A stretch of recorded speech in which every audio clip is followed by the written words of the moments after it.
आप सभी को नमस्कार पैलाग। मैं हिमेश कुणाई आप सभी का स्वागत करता हूं जीके सरकारी में। उम्मीद है आप सभी लोग ठीक होंगे। तो आज मैं आप लोगों के बीच एक नई वीडियो लेकर उपस्थित हुआ हूं हिंदी व्याकरण की। चलिए, तो हम लोग हिंदी व्याकरण में शब्द संरचना पढ़ रहे थे, तो उसी के तहत आज आपकी क्लास 7 है। तो इससे पहले हम लोग शब्द रचना के तहत जो है रचना के आधार पर और प्रयोग के आधार पर, अर्थ के आधार पर शब्द भेद हम लोग पढ़ चुके थे, जिसमें हम लोगों ने आपका रूढ़ शब्द क्या होते हैं, यौगिक शब्द क्या होते हैं, ये हम लोगों ने देखा था। इसके साथ साथ आपका योग ऋण क्या होता है, ये हम लोगों ने देखा। और इसके साथ साथ हमने ये देखा कि विकारी क्या होते हैं, अविकारी क्या होते हैं, कितने प्रकार के होते हैं, और एकार्थी, अनेकार्थी, समानार्थी, विपरार्थी, हमने इनको देखा।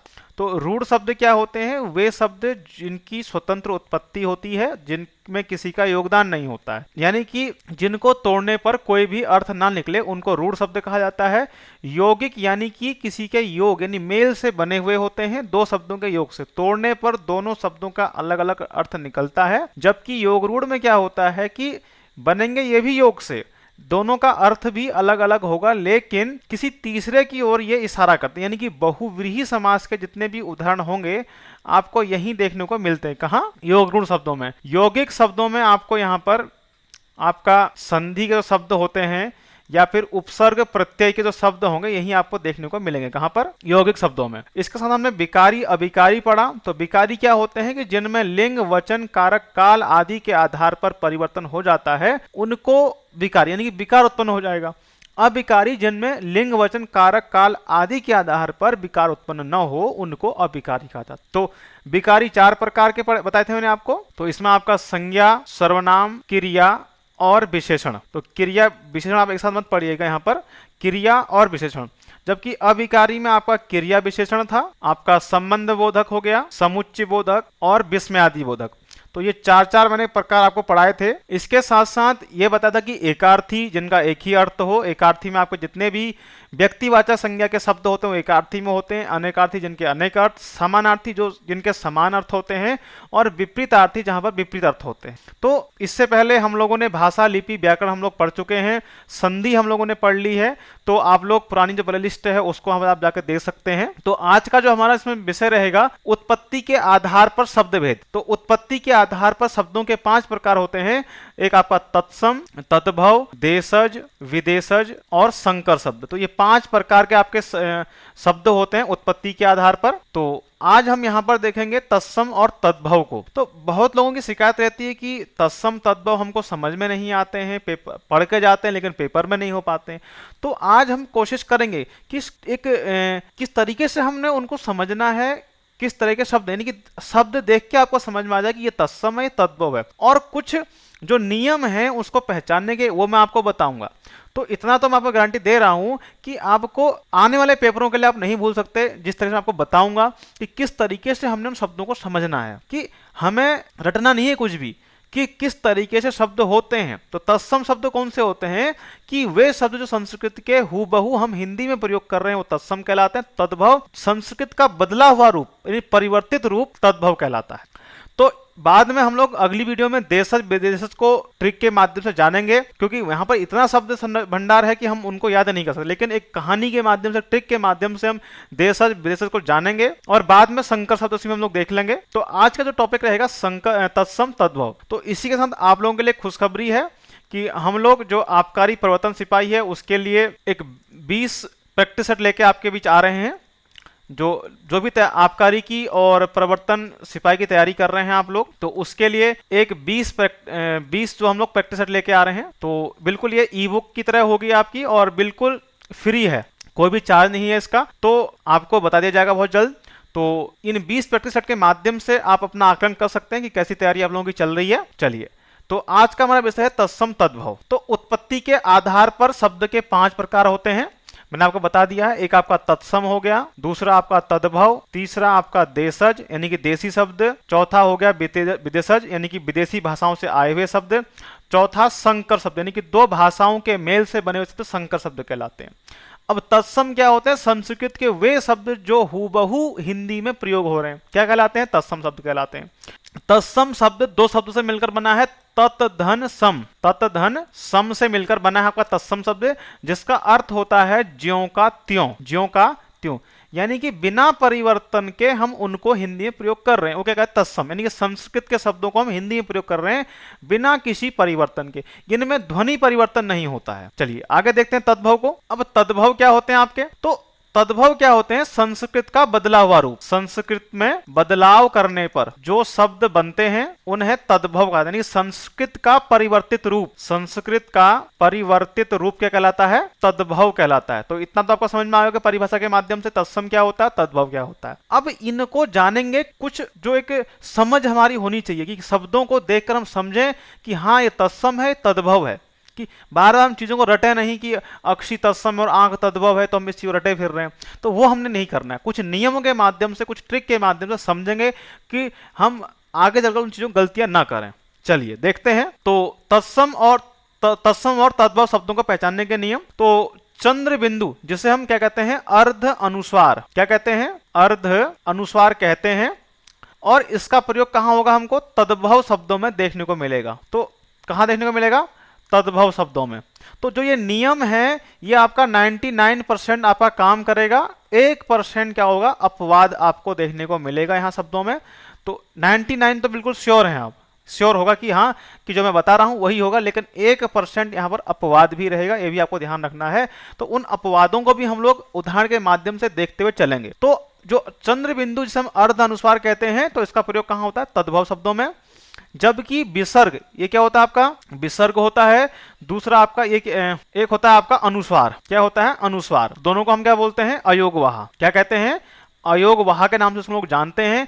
इनका प्रयोग कहाँ होता है, तत्सम शब्दों में। तो कहाँ देखने को मिलेगा आपको, तत्सम शब्दों में विसर्ग और अनुस्वार, जबकि जो चंद्र बिंदु है वो आपका तद्भव शब्दों में देखने को मिलेगा। अब देखिए ब और व, तो इनका भी आपको ध्यान रखना है। बहुत से बच्चे ये वर्तनी में गलत करते हैं कि ब और व लिखने में ही बहुत बड़ी मिस्टेक आप लोग करते हैं। कई बार जो कुछ बच्चे होते हैं कि बन लिखें कि वकील लिखें, तो व और ब में आप अंतर करना भी आप लोग सीखिएगा।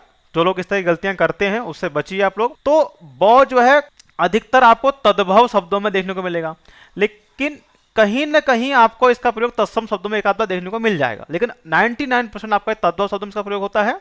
जबकि वो का प्रयोग कहां होगा, तत्सम शब्दों में होता है। किसका, वो का प्रयोग। और जो शब्द आपके वो से शुरू होंगे, किससे होंगे, वो से शुरू होंगे, वे क्या होंगे, हमेशा तत्सम होते हैं। क्या होते हैं, तत्सम होते हैं। तो ये आपको ध्यान रखना है, ब हमेशा तद्भव, लेकिन कहीं न कहीं पर 1-8% क्या होगा, वो तत्सम में देखने को मिलेगा, लेकिन वो हमेशा तत्सम होगा, और वो से शब्द जो शुरू होंगे वो तत्सम होंगे। आप तो इतना आपको समझ में आ गया होगा। चलिए आगे देखते हैं। तो रॉ के तीनों प्रकारों का प्रयोग। तो रॉ के 3 प्रकार हमको देखने को मिलते हैं। तो एक तो आपका खड़ी पाई वाला, एक घुंडी वाला, और एक ऊपर जो आपका रॉ चढ़ता है। तो इनका प्रयोग, जो तीनों रॉ हैं हमारे, इनका प्रयोग तत्सम शब्दों में, रॉ के तीनों प्रकार जो होंगे ये हमको तत्सम शब्दों में देखने को मिलेगा। तो इतना आपको समझ में आ रहा होगा। चंद्र बिंदु का प्रयोग तद्भव में, कहां पर, चंद्र बिंदु का प्रयोग हमको तद्भव में देखने को मिलेगा। जबकि विसर्ग का और जो आपका अनुस्वार है उसका प्रयोग कहां देखने को मिलेगा, हमको तत्सम में। और तद्भव में आपका ब आता है, जबकि तत्सम में आपका क्या आएगा, और वो आता है। और वो से शुरू वाले शब्द भी यहां मिलेंगे। रॉ के जो तीनों प्रकार हैं, जो खड़ी पाई का, घुंडी का, और जो ऊपर रॉ चढ़ता है, तो इन तीनों का प्रयोग आपको तत्सम शब्दों में मिलेगा। जौ का प्रयोग तद्भव में, जौ का प्रयोग कहां मिलेगा आपको, तद्भव शब्दों में। तो ये भी आपको ध्यान है। इस तरह की छोटी छोटी चीजें हैं, ये बड़ी आपके काम आएंगी शब्दों को देखने का। तो जौ का प्रयोग तद्भव में, और वो के साथ आप यो भी लिख लीजिएगा। और तो यो का प्रयोग भी कहां, तत्सम में मिलेगा हमको। वो यो का तत्सम में, जौ का तद्भव में। और इसके साथ आपके ड और ढ, इनका प्रयोग तद्भव के साथ। तो द्विगुण व्यंजन है ये, उच्छिप्त व्यंजन को कहते हैं। इनका प्रयोग कहां होगा, तद्भव में। जबकि जो अणों का प्रयोग है, अणे, इसका प्रयोग कहां मिलेगा हमको, तत्सम में मिलेगा। तो अणे का प्रयोग तत्सम में, द्विगुण उच्छिप्त व्यंजनों का प्रयोग तद्भव में, जौ का प्रयोग तद्भव में, और यो का प्रयोग तत्सम। और जो आपके अर्ध व्यंजन होते हैं, तो अर्ध व्यंजन यानी कि यो वो, तो इनका प्रयोग भी हमें कहां देखने को मिलेगा, तत्सम में देखने को मिलेगा, कुछ अपवादों को छोड़कर। चलिए आगे देखते हैं। तो इनको आप नोट करते चलिएगा। तो बड़े काम की चीजें हैं कि ये शब्द, ये हमें अक्षर जहां वर्ण देखने को मिलेगा तो हमें तद्भव लगाना है। रॉ के जो तीनों प्रकारों का प्रयोग है वहां तत्सम में उसका प्रयोग हम लोग करते हैं। विसर्ग का, अनुस्वार का प्रयोग हम तत्सम में करेंगे, जबकि चंद्र बिंदु का प्रयोग कहां करेंगे, हम तद्भव में करेंगे। तो इसी प्रकार द्विगुण उच्छिप्त व्यंजन का प्रयोग तद्भव में, अण का प्रयोग तत्सम में। चलिए आगे देखते हैं। तो कुछ तत्सम शब्दों के पीछे छ वर्ण का प्रयोग होता है, और तद्भव शब्दों के पीछे कहां क्या देखने को मिलेगा हमको, ख या छ। तो ये कहां मिलेगा हमको, तद्भव शब्दों में, और ये कहां मिलेगा आपको, तत्सम शब्दों में। तो छ का क्या हो जाता है यहाँ पर तद्भव में ख या छ हो जाता है। और तत्सम शब्दों में र की मात्रा का प्रयोग मैंने बता दिया को, तो तीनों प्रकार है। तत्सम शब्दों में री की मात्रा का प्रयोग, किसकी, जो री की मात्रा है। और इसके साथ साथ तत्सम शब्दों में हमको स्र का प्रयोग मिलेगा, किसका, स्र। और तद्भव शब्दों में इसके स्थान पर स का, तो ये कहाँ मिलेगा हमको, तद्भव में, और ये कहाँ मिलेगा, तत्सम में। व का और ब का मैंने आपको बता दिया है। और इसके साथ जो आपका जो छ षटकोण स है, इसका प्रयोग यानी जो मूर्धन्य स है, इसका प्रयोग कहाँ मिलेगा हमको, तत्सम शब्दों में ये हमको वर्ण देखने को मिलते हैं। ये तरीका है, नियम है, इनसे हम पहचान सकते हैं आसानी से कि ये तत्सम होगा कि तद्भव होगा। और इस स का प्रयोग, तो इसका प्रयोग हमें कहाँ मिलेगा, तत्सम में, और तद्भव में इसके स्थान में इस वाले स का प्रयोग करते हैं, कहां पर, तद्भव में। तो इतना आपको समझ में आया, कुछ नियम मैंने आपको बताए हैं, कुछ चीजों को पहचानने के तरीके हैं बस। तो रटना नहीं है चीजों को, आसानी से हम समझ सकते हैं कि किस तरीके से हमने तत्सम तद्भव को समझना है। चलिए देखते हैं, तो कुछ उदाहरण के माध्यम से समझते हैं। तो पहले एक तरफ तत्सम शब्द लिखे हुए हैं और उसके बाद तद्भव लिखे, पहले तत्सम है फिर तद्भव है। तो पहला शब्द है अंधकार, तो ऊपर क्या लगा है, इसके अनुस्वार लगा हुआ है। तो अंधकार का तद्भव क्या होगा, अंधेरा। तो ऊपर क्या लग गया, चंद्र बिंदु लग गया, से क्या लग गया, चंद्र बिंदु। तो मैंने आपको क्या बताया था कि चंद्र बिंदु वाले शब्द क्या होंगे, हमेशा तद्भव, जबकि अनुस्वार या विसर्ग वाले क्या होंगे, आपके तत्सम होंगे। इसी तरीके से अंत्र, तो इसका क्या होगा, अतड़ी। अंग प्रोछा, तो ध्यान से देखिएगा शब्दों को, जो मैंने आपको नियम बताए हैं कि वो फॉलो हो रहे कि नहीं हो रहे। कहीं पर 1% मैंने बताया कि अपवाद भी आपको देखने को मिलेगा। तो अंग प्रोछा, अंगोछा। और अंगुष्ठिका यानी कि अंगूठी, अंगुष्ठिका यानी कि जो अंगूठी हम लोग पहनते हैं हाथ में, अंगुष्ठिका। तो अंगुष्ठ हो गया अंगूठा, और अंगुष्ठिका यानी कि अंगूठी। अग्निष्ठिका, अंगीठी। अंगरक्षक, अंगरखा। अश्रु, आंसू। आमलक, आंवला। तो इन शब्दों को देखना है आपने आराम से कि किस तरीके से हो रहे हैं। आंत्र, आंत। अक्षी, आंख। अर्ची, आंख। तो ये यहाँ पर मैंने आपको कुछ शब्द उठा के रखे हैं जिनसे आपको समझ में आए कि जो चंद्र बिंदु का प्रयोग कहाँ हम लोग कर रहे हैं, अनुस्वार का प्रयोग कहाँ कर रहे हैं, विसर्ग का प्रयोग हम लोग कहाँ पर कर रहे हैं, कि इस तरह आपको समझ में आएगा। धूम्र, तो यहाँ पर रौ की मात्रा का प्रयोग मैंने बताया था, रौ के जो तीनों प्रकार हैं उसका प्रयोग हम कहाँ करते हैं, तत्सम शब्दों में। तो धूम्र यानी कि धुआं। संड यानी कि सांड, तो ये सौ का प्रयोग कहाँ होता है, तत्सम शब्दों में। सर्प, तो रौ का प्रयोग कहाँ मिला हमको, अब यहाँ पर आप सौ का प्रयोग, ये सौ से आप कंफ्यूज नहीं होना है। तो ऊपर क्या लगा इसके, रौ, तो क्या होता है, सांप। पुच्छ यानी कि पूंछ। पाद यानी कि पांव। प्रतिछाया, तो प्रतिछाया, रौ का प्रयोग आपको देखना है इस तरह शब्दों में, परछाई। प्रभुत्व यानी कि पहुंच। प्रक्षणा यानी कि पूछना। पुंज यानी कि पूंजी। पासिका, पासिका यानी कि फांसी। तो इस शब्दों में जो चंद्र बिंदु लगा है, इनसे भी आप आराम से पहचान सकते हैं कि ये क्या होंगे, तद्भव शब्द हैं सारे आपके।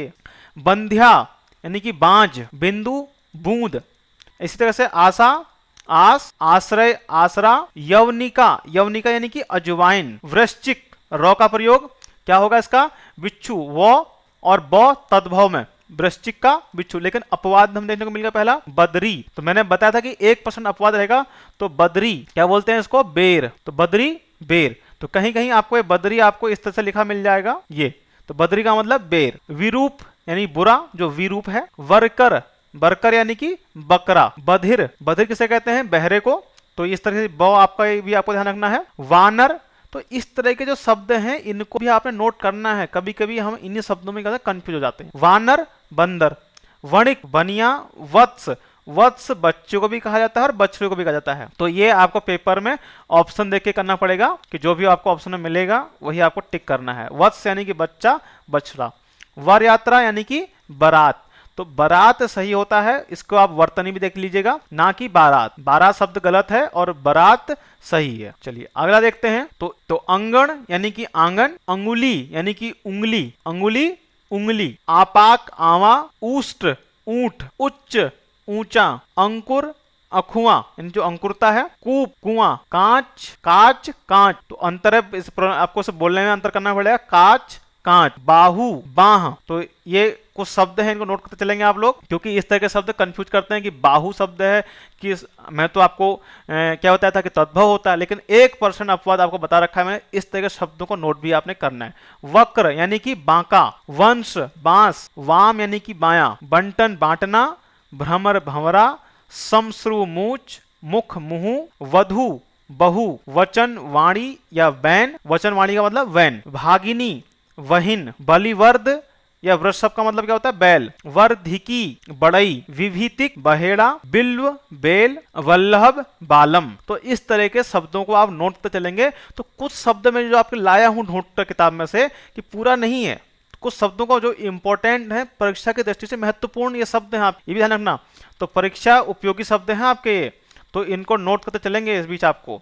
तो स्किप करने से अच्छा कि आप चीजों को पढ़ते हुए चलें, तो आप पे आसानी से चीजें याद रहेंगी। चलिए, बाद में देखने से अच्छा कि आप चीजों को साथ साथ नोट भी करते हुए चलें। तो कमल, कमल यानी कंवल। कुत्र, कुत्र यानी कि कहां, कंटक कांटा, खंडग्रह खंडहर, काष्ठा पादुका खड़ाऊं। तो ख का प्रयोग आपने कहा होता है? ख का प्रयोग तत्सम शब्दों, तद्भव शब्दों में। गोधूम गेहूं, ग्रंथि गांठ, गुंठन घूंघट।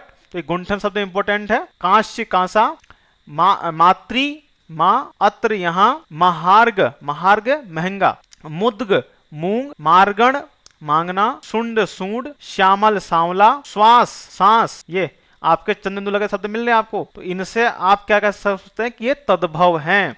हास्य हंसी, वृत्तक बड़ा, वारिद बादल, विकीर्ण बिखरना, विच्छेद बिछड़ना, वक बगुला। तो ये विकीर्ण का आप इंपॉर्टेंट करेगा इसको। बालू का बालू, तो ये भी आपके लिए इंपॉर्टेंट है। वीक्षण बिनना, बंध बांध, व्यतीत बीतना। चलिए आगे देखते हैं कुछ शब्द और। तो कुमार का मतलब कुंवर, गुम्फन गूंथना। तो इस तरह शब्दों का आप नोट करेंगे। गुंजन गूंजना, गुंजा घुंगची, चंद्र चांद और चंद्रिका चांदनी, छाया छाहा, जंघा जांग, स्थान ठाव, टंक टाका, टंका मतलब टाका। तो देख रहे हैं सब में आपका क्या चंद्र बिंदु लगा हुआ है। तो पहचान चंद्र बिंदु जहां पर दिख जाएगा आपने क्या लगा देना वहां पर? तद्भव। ताम्र तांबा, दंत दांत, दसम दसवां। इसी तरह से और देखते हैं कुछ इंपॉर्टेंट बताते चलूंगा, उनको आपने नोट करते चलना है।